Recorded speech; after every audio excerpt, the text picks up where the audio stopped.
sani mantiere ni en sirikal aina mane en sirikal barua bar kose en sirikal no Trevor kata en barua bar to ute joma noluong na ndhoke nikech nudhe kocha what of course no what waber nikech koro ne wanyiso giga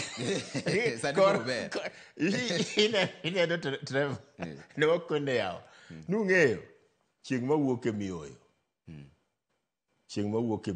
chieng' ma koro wuok sani en mar William Ruto waoe uru gini maber 100% biongo nikech kata mwaloka be gumbo gini ywak ni ne giombo to magi I mean Omaya is everywhere so kaka jopiny ka be ywak it's all the same really but there are so many dynamics awacho ni Yiero ok nyal bedo perfect to nikech politicians are not perfect so with all the samido nje contest kata inosiep na kidwaro ngeni you are going into an imperfect contest masa moro unfortunate as it is the end justifies the means and no kato yo bimnage kura chiel especially magwa makocha obro chamo 5 years so for me it's a good thing gimomi en a good thing and by the way an gini na chako wacho kapod ani e bunge I can't remember which two either John Mbadi or John Pesa one of the MPs who are bitterly opposed to Gimilu when winner takes it all.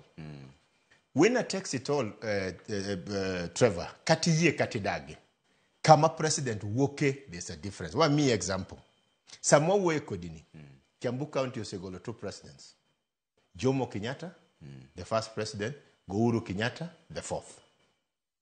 Kidhi Kiambu County Samoa we kodini. Ndara maglam ma Kiambu County. Kiambu County, one county. Ohingo lam te Manisia County, kiriwo Kisumu County, kiriwo Homa Bay County, kiriwo Migori County. County achielo riweko county sedi ang'wen. Kidhie wach mar stima, kenda mor ni jasiaya momi stima. Siasa ni kidhie, udi manigi stima. Total households masiaya gina about 250,000. Households manigi stima masiasa ni gina only 20%. Matende ni kikao udi 100 siaya to prario kende manigango gistima kibiro Kiambu households manigi stima gi 92% mateni kikao udi 100 Kiambu udi procheko nigi stima it is even worse kibire wach mar pi kibire wach mar pi udi manigi freji makiyao to golo pi siaya gin 2%. In fact, 1.7. Matene ni kikao udi 100 siaya. To udi minyalo yao. Mapi wuogi ot, makidonje ot, pini ot. Inyalo dhie konyruok ot. Gin 2%. Matene ni kikao udi 100. To udario kende manigi pi. Kibiro Kiambuka. Udi manigi pi e Kiambuka. Gin 35%.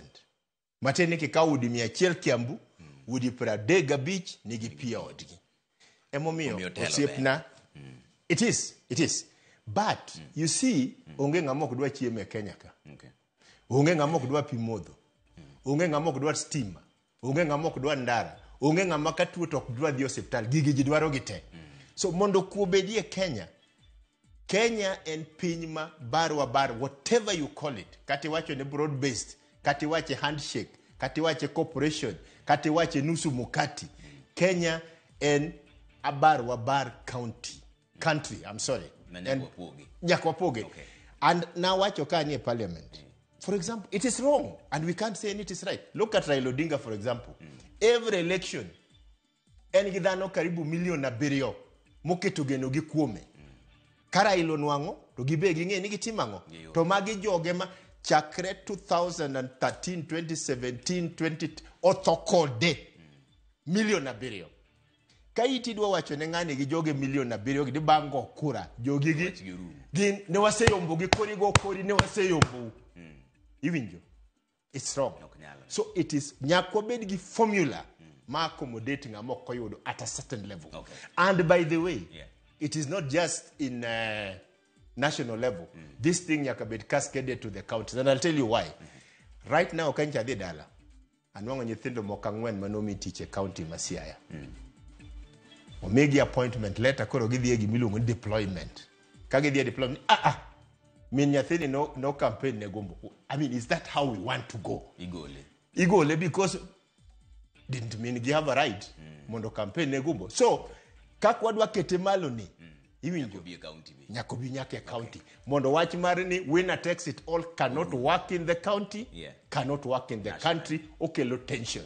Everybody dwano bed gi kwe. Bwana wang ni kiluonga to miya time maber ang'ama to kada unataka par gani wang ni kiluonga to luonga wachano wajua lakini ero kamano.